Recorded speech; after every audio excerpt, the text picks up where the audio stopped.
anything. They compromised people. And it's been going on forever. Yeah, Forever, dude. It's got to be going on right now still. 100%, but It's got to be happening somewhere where you can get away.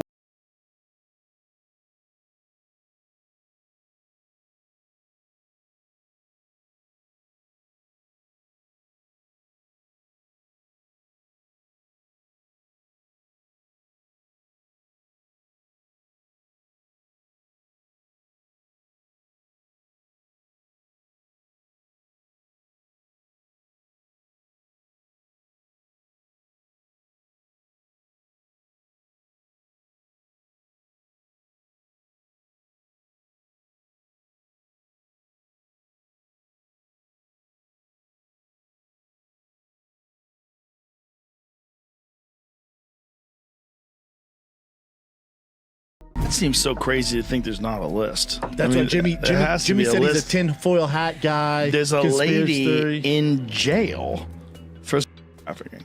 And Jimmy would acknowledge to no one. Like, there's no one who's been arrested that she sex trafficked to. And that's what Aaron's saying. Well, there's a list that's out.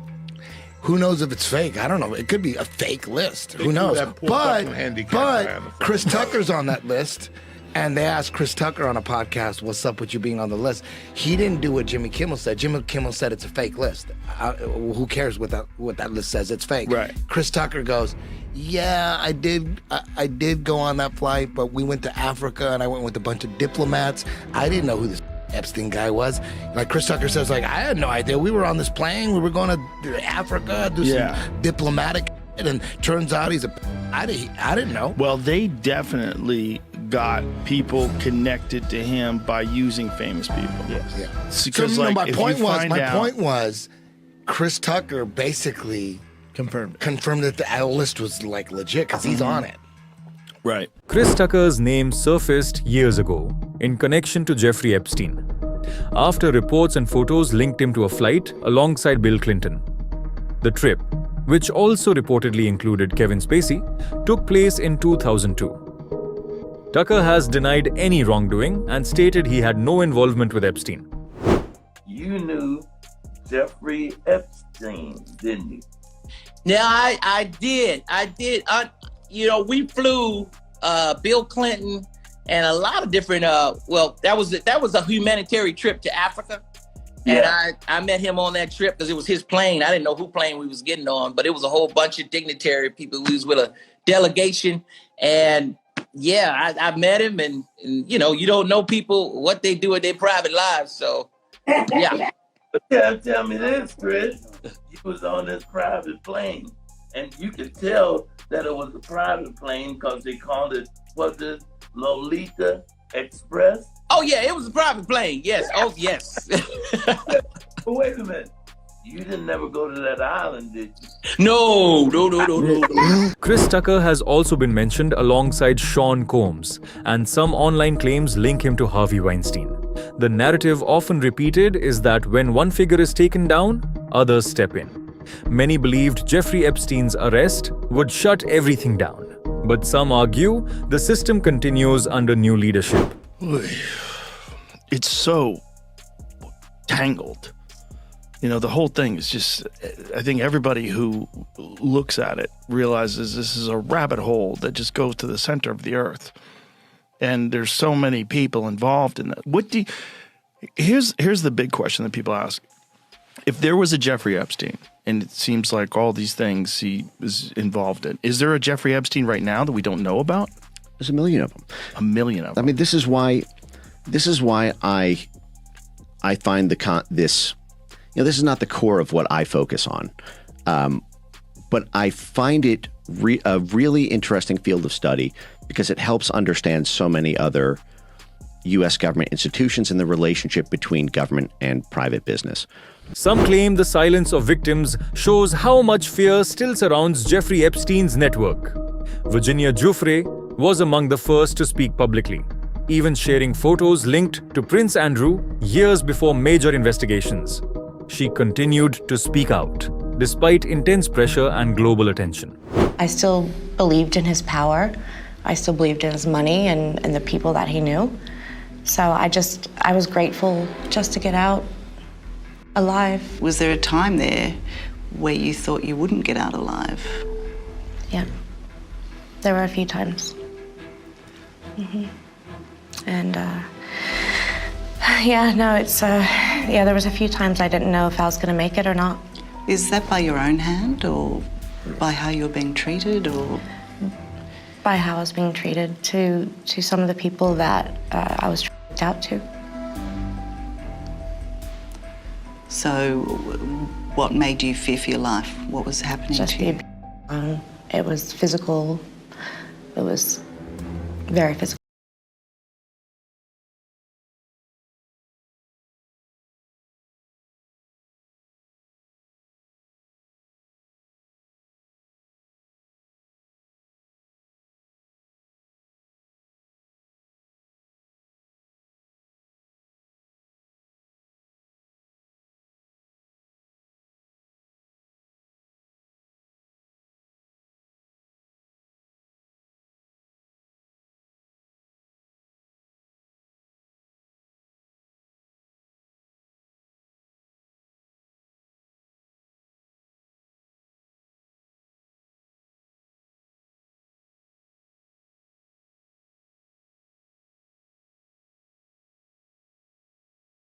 Live now, I'm Austin Westfall. Breaking news coming in, some sad news to share. We're learning this from the New York Post, several other outlets reporting this as well. Virginia Giuffre, the most prominent victim of the late convicted pedophile Jeffrey Epstein, took her own life on Thursday.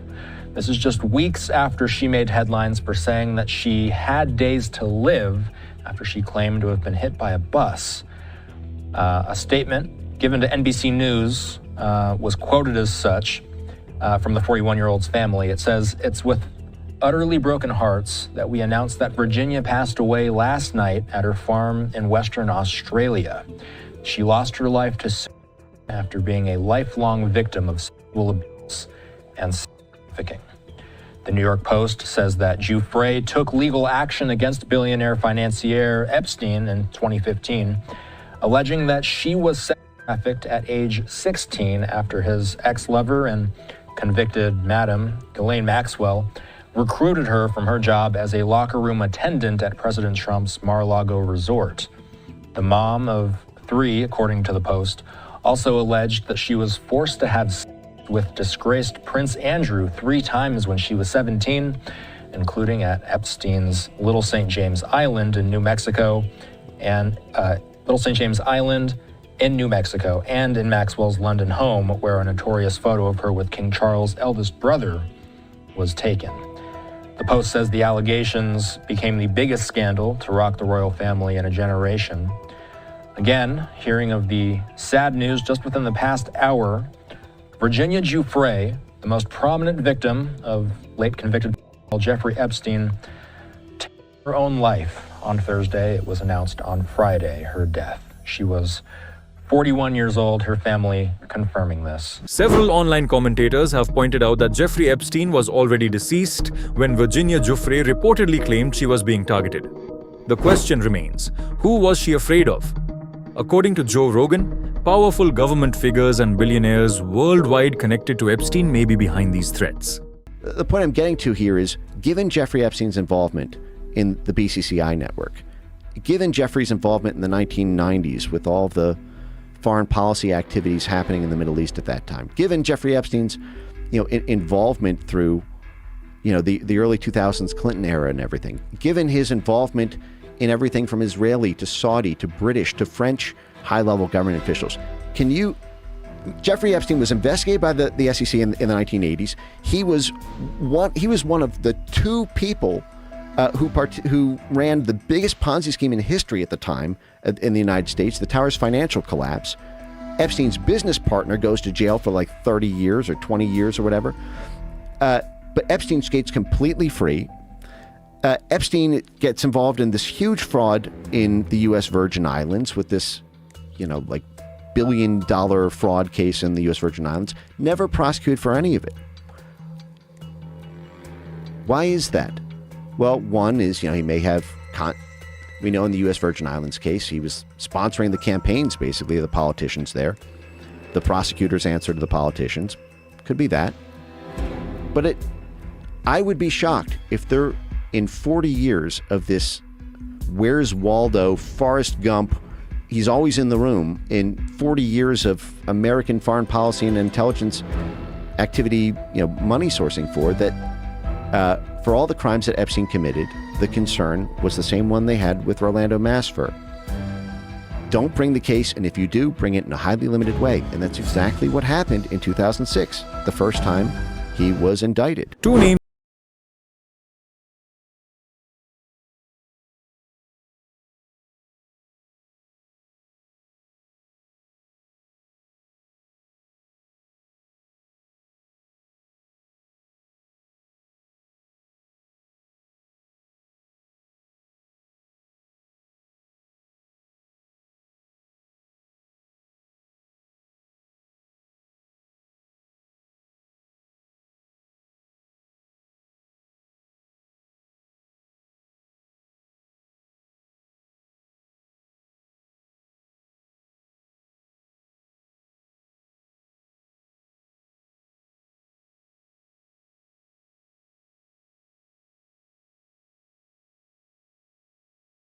The dining room. Yeah. And he opens the doors, and there's a massage table in the middle of the room. Ooh. And candles all around and stuff.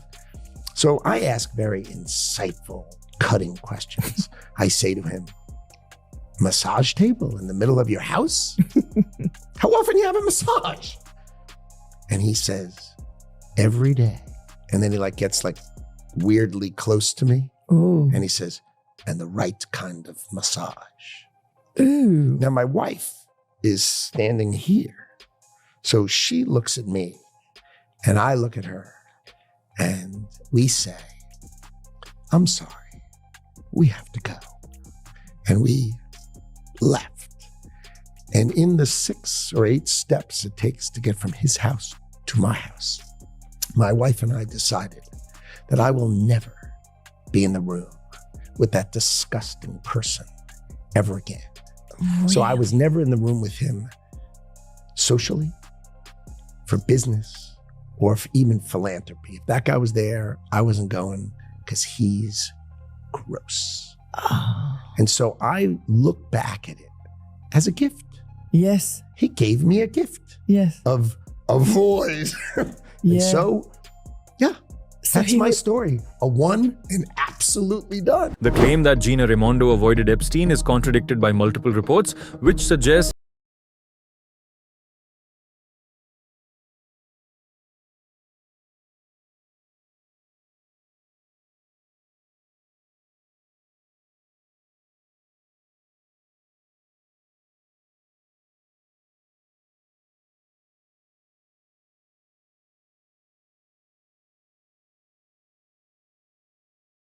a couple, Michael and Marcy Lehman, with me on my boat, and each of us has 4 children, ages 16, 16, 14, 14, 13, 12, 11, and 7. And a top Justice Department official says the review of the Jeffrey Epstein files is over. The same official indicated there would be no new charges. Now the Trump administration is facing backlash from Epstein survivors and Democrats. This was California Congressman Ro Khanna yesterday. There is a demand for elite accountability, but the survivors' lawyers that I've talked to have said that the survivors are still upset. They're upset that many of their names accidentally came out without redactions, and they want to make sure the rest of the files come out. CBS News Justice correspondent Scott MacFarlane joins us from our Washington bureau with more on this. Scott, you've been sifting through as much of this as you can. What's in this so-called final batch? It's a process. We're still working through millions of pages here, Errol. And it's worth noting these were released more than 40 days after the legal deadline for the Department of Justice to do so. No one besides Epstein and former associate Ghislaine Maxwell has been charged, but the Department of Justice insisting its work is done. According to Joe Rogan, Jeffrey Epstein was allegedly connected to powerful figures because he ran a blackmail operation, luring them to his island and secretly recording them in compromising situations. You can't just have it chaos over there. I bet it was a real good honeypot where there's a lot of sophisticated intellectual discourse. You got a lot of brilliant people there. You've got great music, you know. You got like famous people are hanging around too. Yeah. It's like, it seems really cool. And then if there's blackmail, the blackmail is like snuck into all this. Yeah. Snuck in, come to the room with the cameras. And next thing you know, you're doing cocaine. Oh, I can't believe I'm doing this, but you know, you never get to an island. Yeah. You don't get to do this very often. I mean, I'm so busy with my CEO job. Yeah. You know? Yeah, man. And then next thing you know, you're donating money to whatever they tell you to. But it's like, how many senators just voted against releasing this shit, man? It's just it's like there's two votes that are happening. The UFO disclosure thing, they keep voting against that. Yeah. And the Epstein list, they keep voting against that. Right. What and also politically, it can't serve you to talk about a bad list. The list of people who said let's protect people who like have done horrific shit to kids. You don't want to be on that list. But whatever's on that list must be so destabilizing. 51-49. Okay, the Senate voted 51-49 to defeat an amendment that would have forced the Department of Justice to release all files related to Jeffrey Epstein.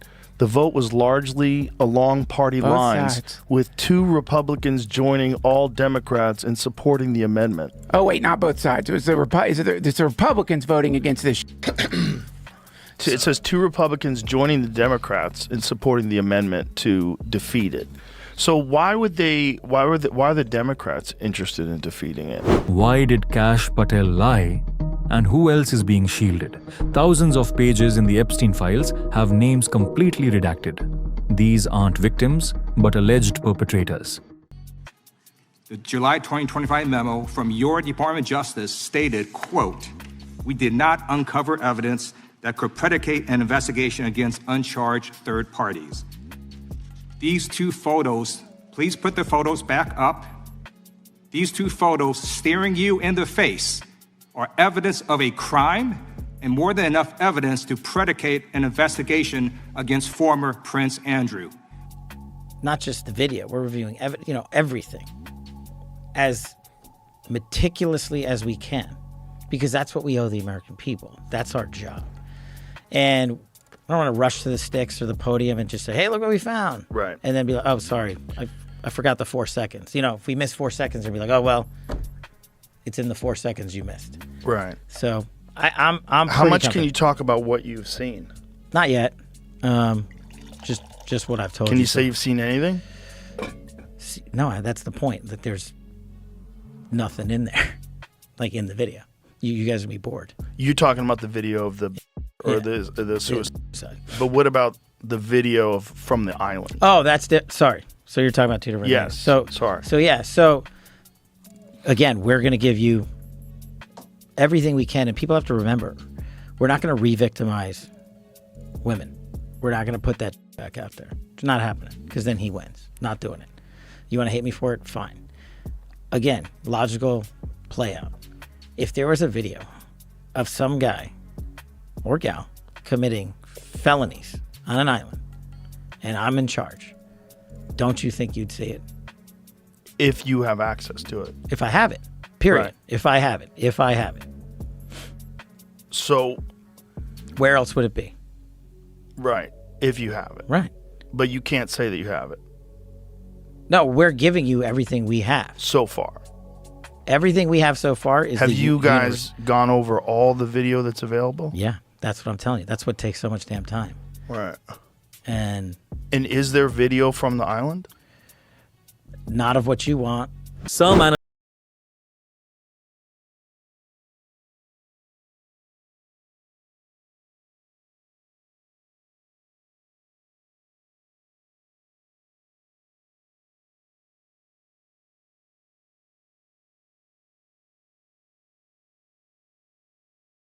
Lawmaker claimed the files included one Hollywood producer worth a few $100 million, one royal prince, one high-profile individual in the music industry, one very prominent banker, one high-profile government official, one high-profile former politician, one owner of a car company in Italy, one rock star, one magician, at least 6 billionaires, including a billionaire from Canada. We know these people exist in the FBI files, the files that you control. Whoa. Yeah, man. See, this right here, this is scary.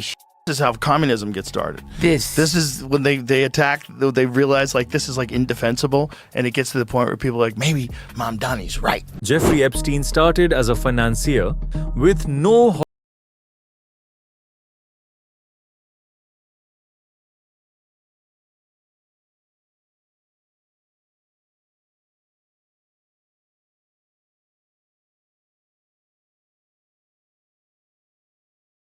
left out when he wasn't invited. Get real and What say, do you, if I gun to your head, what do you think your best assessment of what Epstein, who was Epstein, who was he working for? well, I don't know, right? So I'm just guessing. Everybody wants to say he was working for the Mossad. He very well could have been. He could have been working for the CIA. He could have been a guy who was on his own, but also working with them, right? Like a guy that they used, but they never fully endorsed. Like an asset? Yeah. Yeah. And a guy who could move money around. Right. He definitely... Good at laundering money. The moving money around stuff was very weird because he had money through no way that anybody could ever explain. Yeah. He had an enormous amount of money through no way that nobody could ever explain. Which, you know, if you're state-funded, you're funded by Israel, and Israel's funded by America, and, you know, there's also NGOs and nonprofits, and there's ways to move money around where you can give this guy money. Yeah. So he was like...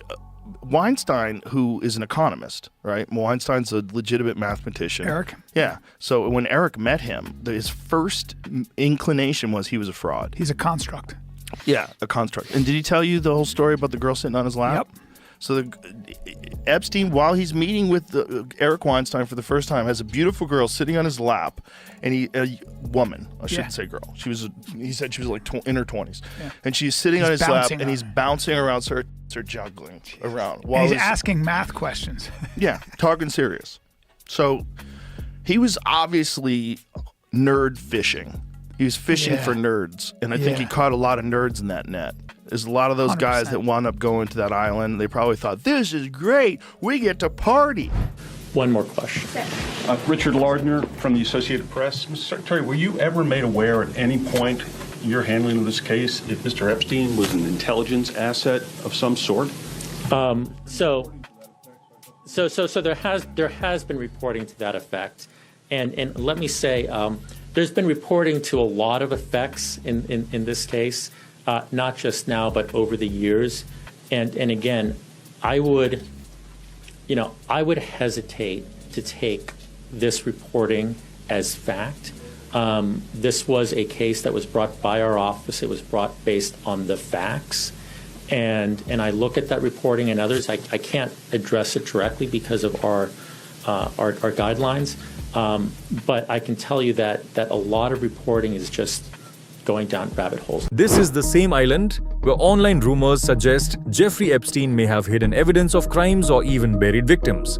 Over the years, investigators, journalists, and former staff have reported unusual activity there, fueling ongoing speculation about what took place. Did you hear any stories about Epstein in Hollywood, or he was in Hollywood? No, I mean, when I would hear about Chris Tucker and people hopping on the plane to go there, I didn't know that Epstein was, the bad guy that he is now. But I was like, damn, I would love to go. I didn't know what was happening. No one talked about Epstein. No, nobody. Harvey they did, but not Epstein. They didn't talk about Epstein. I didn't know. But hell, I could have easily ended up over there if he had invited me over there, because you think, okay, I'm going with the Hollywood move. That's how you get there. Like I wasn't invited to the Puffy parties. I wasn't invited to any of those things. So there's a part of me that's so grateful that I wasn't invited. But back then I felt excluded. Back then I felt like oh, I must be doing something wrong. You know, I wish I had participated in some of the druggery, you know, and then wouldn't have alienated people that were good friends with that could have been good friends, you know, because I still ended up participating in the druggery when I got older. But at the time, I just didn't want to do it because, you know, I had these other things that were pressing upon me. Now, I didn't get stuck into druggery, you know, but yeah, it would have been nice to take some walks.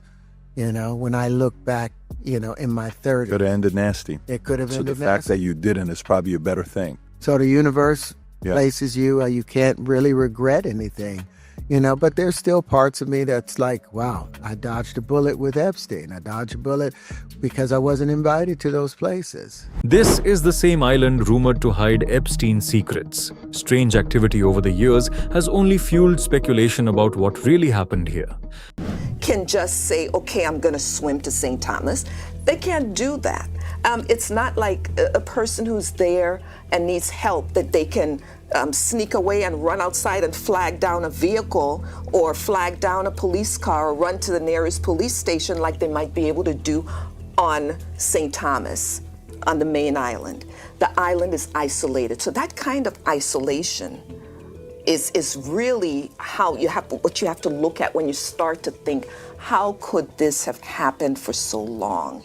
I think the picture you paint is a terrifying one of isolation, but also power. And I just wonder why the people who worked for Jeffrey Epstein weren't terrified for the girls going over there. They knew how isolated that island was. They knew the ages of those girls. They saw powerful men there. Why weren't they terrified? Why didn't they become whistleblowers? Well, one thing I do know, first of all, is that there are the non-disclosure agreements that Jeffrey Epstein had all of the employees, if not most of them, sign. Then they had to agree not to disclose any information to law enforcement or anyone else regarding what goes on that island. And even after Jeffrey Epstein's death, those non-disclosure agreements are still in place and still enforced by the estate. So this was just one of the ways that you can pretty much intimidate or silence people. But in addition to that, when you see someone connected with powerful people who may visit the island or he may be involved with, whether it doesn't have to be here, it could be anywhere in the world, and it's known that these powerful people are his friends and associates. That alone is intimidating to the ordinary citizen. Over the years, hundreds interacted with Jeffrey Epstein, socially or professionally, and many deny involvement in his crimes. Yet the lingering questions keep the story alive.